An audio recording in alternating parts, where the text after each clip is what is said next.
hope you all are doing great. So in today's video we will be covering with the antineoplastic antibiotics, that is the 2.3 of your antineoplastic agents, where we will be covering with the four very important antibiotics, daunorubicin, doxorubicin, which have the scaffold of anthracycline or structurally resemble to the anthracycline or anthracycline diones, whereas dactinomycin and bleomycin are the two drugs that structurally resemble the structure of actinomycin. Now, overall, you have to just study about these three drugs with their structure, and for bleomycin, you just have to study the therapeutic uses and ADR. There is no need to study its structure. So let's move ahead and understand the basic of this antineoplastic antibiotics. So these antineoplastic antibiotics are broadly categorized, or uh, characterized by the natural or semi-synthetic compounds that block the DNA transcription by nicking or inducing point mutations in the DNA strand or inhibiting the enzymes that are critical to the DNA replication process. Simply यहाँ ये मतलब है कि if this is your DNA, ठीक है, I'll just draw here. If this is my DNA, so what is antibiotic anti-neoplastic do? जो भी mutated cancer cell होगा, वो म्यूटेटेड कैंसर सेल का जो डीएनए ट्रांसक्रिप्शन है वो ब्लॉक कर देते हैं with a point mutation, because अगर डीएनए रेप्लिकेशन प्रोसेस हो रहा है तो the DNA will get the transcription process हो रहा है तो डबल हेलिकल स्ट्रक्चर फॉर्म होते जाएगा और नाइट्रोजन बेसिस आते जाएंगे पिक्चर में, उसकी वजह से जो हमारा म्यूटेटेड सेल है वो पूरे बॉडी में स्प्रेड हो जाएगा। तो उसके वजह से ये एंटीबायोटिक या एंटीन्यूप्लास्टिक्स का कॉमन मैकेनिज्म ये है कि वो या तो डीएनए का ट्रांसक्रिप्शन ब्लॉक कर देंगे पॉइंट म्यूटेशंस करके, या फिर डायरेक्टली एंजाइम्स को इनहिबिट कर देंगे जो डीएनए रेप्लिकेशन प्रोसेस कर रहा है। अब एक इम्पॉर्टेंट एंजाइम जो डीएनए रेप्लिकेशन करता है, बहुत बार एमसीक्यूज में पूछा जाता है, it is the topoisomerase 2। This antibiotic antineoplastic जो है ये इंटरकैलेट करते हैं डबल बॉन्डेड स्ट्रैंड को। ना as we know this is the DNA structure और ये एक डबल हेलिकल स्ट्रक्चर है। तो व्हाट इज एंटीनियोप्लास्टिक या एंटीबायोटिक्स जो दे इंटरकैलेट, यानी एक परपेंडिकुलरली जो एक्सिस है, जैसे हमारा मैंने बताया ये डीएनए है, तो डीएनए में क्या होते हैं, चार न्यूक्लियोटाइड या फिर चार नाइट्रोजन बेसिस होते हैं। ओके, चार बेस पेयर्स होते हैं, that is the adenine, guanine, cytosine and thymine, and in case of RNA you have uracil, right. तो ये जो चार न्यूक्लियोटाइड्स है या बेस पेयर्स है, उनके बीच में कैसा होता है, एडेनाइन और गुआनाइन के बीच में डबल बॉन्ड, साइटोसिन और थायमिन के बीच में ट्रिपल बॉन्ड। तो ये जो यहाँ पर तुम लोग दिख रहा है, यहाँ पर जो है डीएनए है और डीएनए की ये नॉन कोवैलेंट डीएनए में ये नाइट्रोजन बेस पेयर्स है, तो यहाँ पर एक स्ट्रॉन्ग नॉन कोवैलेंट इंटरेक्शन वो डेवलप करता है by intercalation, that is simply forming a barrier और a blocking. So intercalation is a process by which a planar molecule of the appropriate size inserts itself between the adjacent base pair, ये जो दो adjacent base pair है इनके बीच में वो जो है हमारा जो है वो बीच में बैरियर बन जाएगा, इंटरकैलेट करेगा, और जिसके वजह से इट कॉजेज द लोकल अनबाइंडिंग। अब जब डीएनए मॉइटी आकर उधर ब्लॉक कर रहा है तो नीचे के जो मॉलिक्यूल्स है, ये जो डीएनए का क्लीवेज है वो अनवाइंड हो जाएगा, यानी डीएनए रेप्लिकेशन स्टॉप हो जाएगा। डीएनए रेप्लिकेशन सिंपली क्या होता है, this is the DNA replication, continuous forming of the helical structure. But जब इंटरकैलेशन हो जाएगा तो there will be no formation of the double helical structure, there will be unwinding, मतलब ये जो है ये सिंपली खुल जाएंगे और normal template function of DNA को डिस्टर्ब करेंगे। ठीक है, let's move ahead. So as I said कि जो भी एंटी न्यूप्लास्टिक एंटीबायोटिक कंपाउंड्स है वो इनहिबिट करती है टोपोआइसोमेरेज 2 को। अब टोपोआइसोमेरेज 2 को क्यों इनहिबिट करेगी, बिकॉज यही एक एंजाइम है जो प्रॉपर डीएनए के स्ट्रक्चर को मेंटेन करने का काम कर रहा है। ओके, जो भी हमारा डीएनए का डबल हेलिक्स स्ट्रक्चर होता है, डीएनए रेप्लिकेशन होता है, that is because of the topoisomerase 2। तो ये एजेंट सीधा टोपोआइसोमेरेज 2 को इनहिबिट कर देते हैं।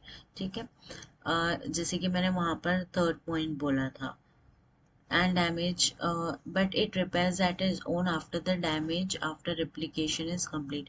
यानी जैसे replication complete हो जाएगी, ये जो टोपोइसोमरेज है ये क्लीव करता है डीएनए को। ठीक है, इनहिबिट द डीएनए रीसेलिंग। और ये जो टोपोइसोमरेज 2 इनहिबिटर्स है ये क्या करते हैं, जैसे कि सिंपली व्हाट आई सेड कि दे कॉज द अनवाइंडिंग और रीसेलिंग को भी ये करते हैं, और इसकी वजह से डीएनए जो है वो इरिवर्सिबली डैमेज हो जाता है।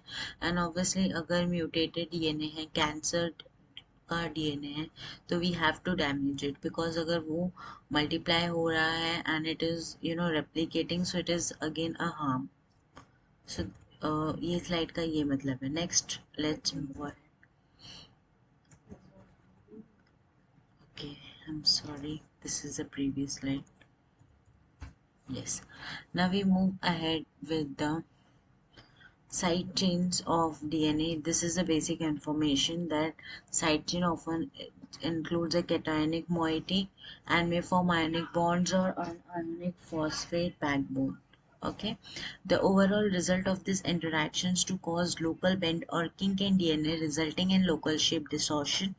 This may produce several effects but is often associated with inhibition of normal DNA function. Now this here simply means कि ये जो हम लोग एंजाइम इंड्यूस करके जो इंट्रैक्शन करा रहे हैं, इसकी वजह से डीएनए का लोकल शेप और डिस्टॉर्ट हो जा रहा है, किंक आ रहा है उसमें, और इसके सेवरल दूसरे इफेक्ट्स भी होते हैं associated with the normal DNA function. तो मतलब बंद ही हो जाता है, उसके साथ और भी functions associated. Now we move ahead with the cycles. So as I said कि जो first two drugs थे, that was your daunorubicin और doxorubicin, that belongs to the anthracycline and anthracene diones। यानी ये जो दो है ये उसके scaffolds हैं, structurally represent करते हैं, that is parent molecule है। Let's see ahead. Yeah, so as you can see, this is the anthracyclinone structure। ठीक है, एंथ्रासाइक्लिन। अब एंथ्रासाइक्लिन क्या होता है, anthracycline is nothing but a pair of three fused rings. This is three pair fused ring anthracene, right? Anthracene. And why it is cycline? Because one more cyclic structure is attached to it, so anthracycline. Okay, the name is coming from here. Now this anthracycline moiety is containing of the sugar moiety, or you can say the glycoside is attached to it. This is the sugar moiety. Now this portion, the sugar moiety is called as glycoside, and this that is sugar moiety is also called as glycon. And the anthracycline moiety, that is not a sugar moiety, is just called as anthracyclinone.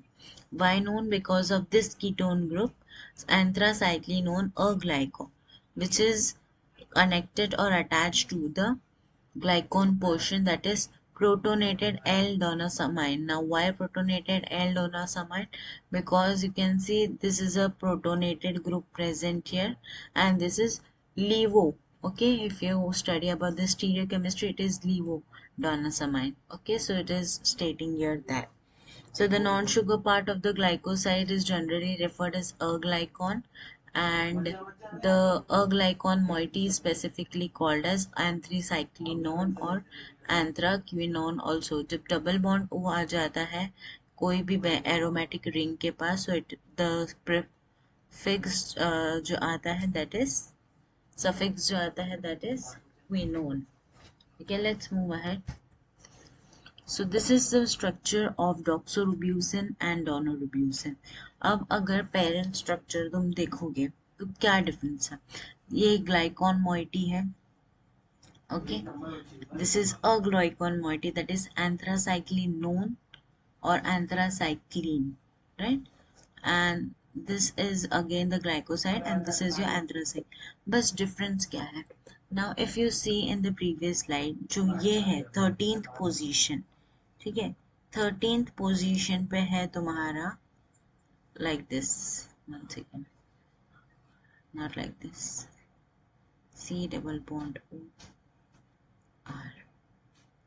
This is present in your parent moiety. Yes, can you all see? C double bond O R and see in this. यहाँ पर भी same चीज है. C यहाँ पर होगा C double bond R होना चाहिए. बट अगर अल्काइल ग्रुप OH से रिप्लेस्ड है तो इट इज योर डॉक्सोरिब्यूसिन O डॉक्सोरिब्यूसिन. अगर यहाँ पर CH3 मोइटी आ गया so it is donoribusine. Simply understood the structure, doxo and donoribusine. Yes, what is the difference? अगर OH moiety hydroxyl group attach है तो it is doxorubicin, CH3 attach है तो daunorubicin. Rest is the same. Let's compare with the parent moiety. This is your parent moiety. Can you all see this is the anthracycline known a glycon. This is the cyclic structure. This is 13th position. How 13? We have started the numbering from here. 1, 2, 3, 4, 5, 6. Okay. This is the protonated L-donosamine.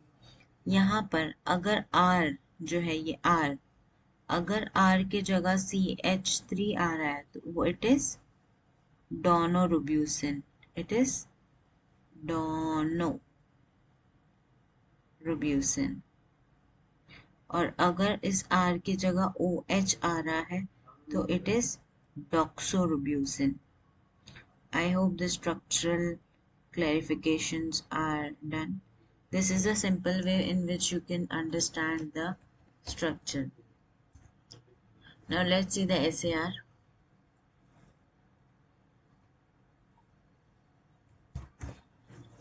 So this is the SAR where you can, I hope, understand better.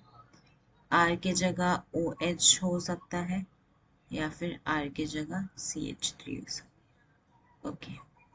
The anthracyclines bind to the DNA enzyme complex in the area close to the DNA cleavage site. They stabilize a ternary cleavable complex that allows DNA to cut and covalently link to topoisomerase residues but does not permit cleaved DNA to reseal. यहाँ पर simply ये mean है कि ये जो antibiotic है, this antibiotic जो भी होगा एंथ्रासाइक डोनासमाइन या डॉक्सोरोब्यूसिन, ये जो भी होगा एंटीबायोटिक, ये जो है हमारा डीएनए को जाकर बाइंड करता है and area near to the cleavage. अब ये जो है हमारे क्लीवेज है तो ये मॉलिक्यूल, ड्रग मॉलिक्यूल जो है वो यहाँ जाके बाइंड हो जाएगा एंड जो है स्टेबलाइज करेगा टर्नरी क्लीवेबल कॉम्प्लेक्स को. ठीक है, जो अलाउ करेगा डीएनए टू बी कट. अब यहाँ से अगर डीएनए कट हो जाएगा तो वो टोपोइसोमरेज रेसिड्यू से लिंक होगा और वापस से आगे यहाँ पर जाके क्लीव नहीं होगा, रीसीलिंग उसका अलाउड नहीं होगा, बस वो यहाँ से ऐसा ओपन ही होगा. ओके, ये फर्स्ट इसका मतलब है. Next is the aromatic portion of the anthracycline ring and the donosamine sugar bind to DNA. मतलब ये ऊपर का स्ट्रक्चर और ये नीचे का स्ट्रक्चर, पूरा स्ट्रक्चर मिलाकर हमारे डीएनए को बाइंड होते हैं. ठीक है. Anthracycline ring A is believed to bind with the topoisomerase 2 enzyme. ये जो फर्स्ट रिंग है ये हमारे एंजाइम के साथ बाइंड होती है. ठीक है. अब अगर रिमूवल फोर्थ पोजीशन पे जो हमारा OCH3 ग्रुप है, अगर इसका हम लोग निकाल देंगे तो ये प्रोडक्ट जो होगा वो इंक्रीज करता है anti tumour activity by facilitating the intercalation process. Intercalation process क्यों इम्पॉर्टेंट है? बिकॉज मेरा ये अगर डीएनए है, डीएनए के बीच में अगर इंटरकैलेशन हो गया तो वो फर्दर डीएनए रेप्लिकेशन को इनहिबिट करेगा, जिसके वजह से म्यूटेटेड सेल जो है वो कैंसर नहीं कॉज करेगा, तो वो क्या करेगा, एंटी ट्यूमर एक्टिविटी को इंक्रीज कर देगा. Alright. The protonated 3-amino group on the donosamine sugar has been long thought to stabilize the intercalated complex through the interaction with an anionic DNA phosphate. The donosamine amine group is believed to play a crucial role in orchestrating the DNA sequence specificity of the intercalation process. Loss of epimerization of 3-amino moiety does not destroy DNA,